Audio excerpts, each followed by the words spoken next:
तो दोस्तों मैं सीए कुशल सोनी आपका स्वागत है एक और इनकम टैक्स Q&A के वीडियो में।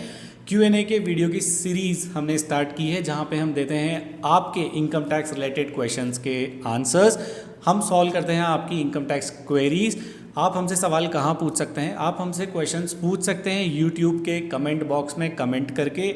आप हमसे क्वेश्चंस पूछ सकते हैं फेसबुक पे, इंस्टाग्राम पे, और व्हाट्सएप नंबर भी मैंने यहाँ पे वीडियो के नीचे डिस्क्रिप्शन बॉक्स में दिया हुआ है। आप हमसे क्वेश्चंस वहाँ भी पूछ सकते हैं। ये आपके लिए बहुत ज़्यादा बेनिफिशियल हो सकती है अगर आप अपनी कोई इनकम टैक्स क्वेरी का रिप्लाई चाहते हैं। तो अगर आप एक स्टूडेंट हैं और इनकम टैक्स की पढ़ाई कर रहे हैं तो भी ये वीडियो आपके लिए है।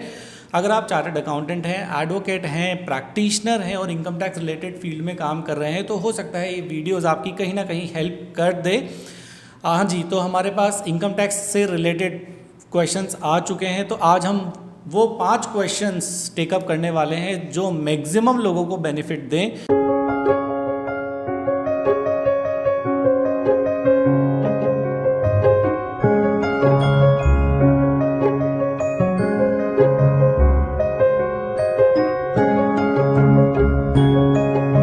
आज का पहला सवाल जो मेरे पास आया है इनकम टैक्स से रिलेटेड वो ये है, मेरा एनुअल पैकेज है 10 लाख, मुझे क्या बेनिफिशियल है? न्यू टैक्स रिजाइम बेनिफिशियल है या ओल्ड टैक्स रिजाइम बेनिफिशियल है? आपका बहुत कॉमन क्वेश्चन है।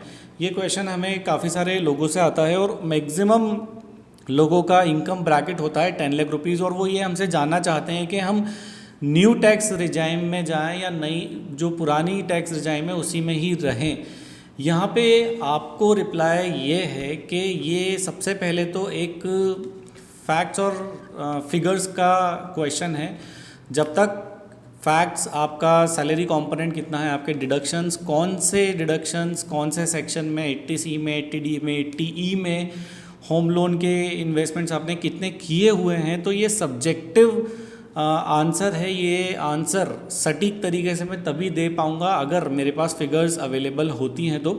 बट अगर आप मोटा मोटा आंसर अगर चाहते हैं ऑन अप्रॉक्सीमेशन बेसिस तो मैं आपसे ये बोलूँगा कि incometaxefiling.gov.in पे एक लिंक दिया हुआ है गवर्नमेंट ने। आप उसमें अपनी इनकम डाल दीजिए, अपने डिडक्शंस डाल दीजिए और कैलकुलेट कर लीजिए कि आपके लिए कौन सी रिजाइम बेनिफिशियल है, न्यू टैक्स रिजाइम बेनिफिशियल है या ओल्ड बेनिफिशियल है। वहाँ पे वो आपको ये भी बता देंगे कि आप कौन सी रिजाइम में जाके कितना टैक्स सेव कर सकते हैं। मेरे हिसाब से अगर आपके पास डिडक्शंस अवेलेबल हैं, 80C की आपकी पूरी लिमिट यूटिलाइज है, आपको अच्छा खासा HRA का कंपोनेंट भी मिलता है और आप एक्चुअल में रेंट भी पे कर रहे हैं, तो आप आप ओल्ड रिजाइम में रहें। आपके लिए ओल्ड रिजाइम बेहतर है।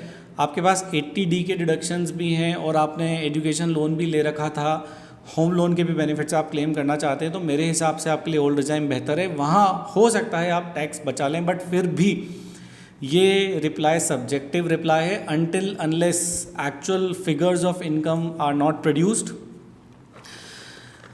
आइए देखते हैं दूसरा सवाल क्या है। दूसरा सवाल है, फॉर्म 15G और 15H फॉर फाइनेंशियल ईयर 2021 को सबमिट करवाने की लास्ट डेट क्या है? हाँ जी, ये भी बहुत सारे लोगों का क्वेश्चन है कि फॉर्म 15G और 15H जो पूरे देश में लॉकडाउन हो चुका है कोरोना वायरस के थ्रू, तो फॉर्म 15G 15H हम कैसे जमा कराएं? हम बैंक में नहीं जा पा रहे हैं या फिर हम किसी को भी नहीं दे पा रहे हैं जो हमारा TDS काट रहे हैं।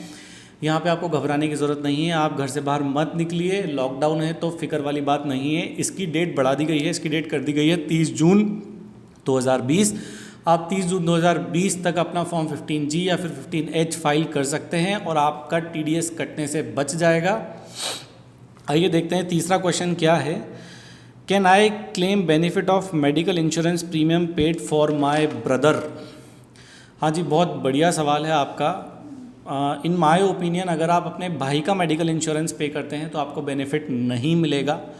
अगर आप मेडिकल इंश्योरेंस प्रीमियम पे करते हैं आपका खुद का, आपके स्पाउस का, आपके डिपेंडेंट चिल्ड्रन या पेरेंट्स का, तो ही आपको बेनिफिट मिल पाएगा। अगर आप अपने ब्रदर का मेडिकल इंश्योरेंस पे कर रहे हैं तो आपको 80D का बेनिफिट नहीं मिलेगा, आपको 80D का बेनिफिट डिनाई कर दिया जाएगा। आज का चौथा सवाल है, मैं कोई रेंट पे नहीं करता हूँ पर मुझे सैलरी में HRA मिलता है, तो क्या मैं HRA का बेनिफिट ले सकता हूँ? बहुत बढ़िया क्वेश्चन है। कई बार हमारे पास इस तरह का क्वेश्चन आया है कि I am not paying any rent, can I claim benefit of HRA that I receive in my salary.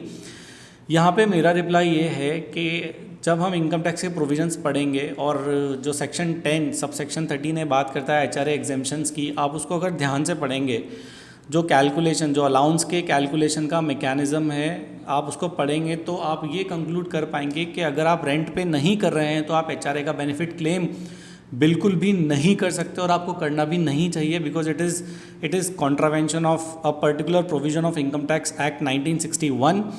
अगर आप रेंट पे नहीं कर रहे हैं तो आपको एचआरए का बेनिफिट नहीं मिलेगा, आपको एचआरए का बेनिफिट डिनाई कर दिया जाएगा। एचआरए का बेनिफिट तभी मिलता है जब आप किसी ऐसे हाउस में रह रहे हैं जिसका आप रेंट पे कर रहे हैं और आपका रेंट का पेमेंट एक्सीड होना चाहिए 10% ऑफ सैलरी, तो ही आप एचआरए का बेनिफिट ले सकते हैं। अदरवाइज आप एचआरए का बेनिफिट क्लेम आपकी आईटीआर में नहीं कर पाएंगे।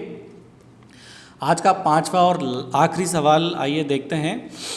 एक हाउस प्रॉपर्टी में जिस पे डिस्प्यूट चल रहा है ओनरशिप पे, तो हाउस प्रॉपर्टी का रेंट किसकी इनकम में टैक्सेबल होगा? बहुत बढ़िया सवाल है। इंडिया में बहुत सारी प्रॉपर्टीज़ हैं जहाँ पे ओनरशिप पे डिस्प्यूट चल रहा है at various level of courts. कहीं डिस्प्यूट है सेशन कोर्ट्स पे, कहीं डिस्ट्रिक्ट कोर्ट्स पे, कहीं हाई कोर्ट्स पे, कहीं तो डिस्प्यूट सुप्रीम कोर्ट लेवल तक पहुँच चुके हैं। ये एक फैक्ट्स और सर्कमस्टांसेस बेस्ड क्वेश्चन है, इसका सटीक जवाब मैं नहीं दे पाऊँगा, बट मैं आपको बता देता हूँ कि ये इसका रिप्लाई किन सारे फैक्ट्स पे डिपेंड करता है। अगर कोई प्रॉपर्टी है जिस पे डिस्प्यूट चल रहा है तो आपको सबसे पहले ये देखने की ज़रूरत है कि प्रॉपर्टी किसके पोजीशन में है। दूसरी चीज़, प्रॉपर्टी का जो बेनिफिट है, for example rent from the property, या फिर प्रॉपर्टी की जो रिस्क और रिवार्ड है वो किसके कंट्रोल में है at the time of dispute, वो भी यहाँ पे देखने की ज़रूरत है। प्रॉपर्टी का रेंट कौन कलेक्ट कर रहा है, प्रॉपर्टी के रिस्क एंड रिवार्ड किसके पास हैं। जिसके पास रेंट कलेक्शन है, जिसके पास रिस्क और रिवार्ड हैं, ये मान लिया जाएगा कि वो डीम्ड ओनर है प्रॉपर्टी का, दो the dispute is before any of the honourable court. ये एक फैक्ट और सर्कमस्टांसेस बेस्ड सिचुएशन है। कई बार ऐसा भी होता है कि कुछ केसेस में जो रेंट होता है प्रॉपर्टी का वो कोर्ट्स में जमा होता है कोर्ट के ऑर्डर के थ्रू। अगर रेंट प्रॉपर्टी का कोर्ट में जमा हो रहा है तो ये देखने वाली बात है कि क्या उस प्रॉपर्टी से रिलेटेड कोई रेंट एग्रीमेंट एग्जीक्यूट हुआ है क्या। अगर रेंट एग्रीमेंट एग्जीक्यूट हुआ है तो जो वहाँ पे जिस रेंट एग्रीमेंट में जो एग्जीक्यूट हुआ है वहाँ पे जो ओनर है प्रॉपर्टी का उसके हैंड्स में वो हाउस प्रॉपर्टी की इनकम ऐड हो जानी चाहिए। और अगर प्रॉपर्टी का डिस्प्यूट है तो वो वेरियस अदर एक्ट्स में हो सकता है, बट इनकम टैक्स के अकॉर्डिंग तो किसी ना किसी भी ओनर को उसकी इनकम अगर अराइज होती है या एक्रू होती है तो अपनी इनकम में ऐड करनी पड़ेगी under the head income from house property. तो ये थे हमारे आज के 5 क्वेश्चंस के रिप्लाई। मैं आपको वापस बता देता हूँ आप हमसे क्वेश्चन कहाँ पूछ सकते हैं। आप हमसे क्वेश्चन यूट्यूब के कमेंट बॉक्स में कमेंट करके पूछ सकते हैं। आप हमसे क्वेश्चन पूछ सकते हैं फेसबुक पे, इंस्टाग्राम पे। आप मुझे व्हाट्सएप करके भी आपका इनकम टैक्स रिलेटेड क्वेश्चन पूछ सकते हैं। इस वीडियो को लाइक करना ना भूलें, ज़्यादा से ज़्यादा लोगों के साथ शेयर कर दें। ये वीडियो एक इनकम टैक्स की नॉलेज और इन्फॉर्मेशन देने वाला वीडियो है। अगर चैनल को सब्सक्राइब नहीं किया है तो प्लीज़ चैनल को सब्सक्राइब कर लें। Thank you for watching this video. Thanks a lot. Bye.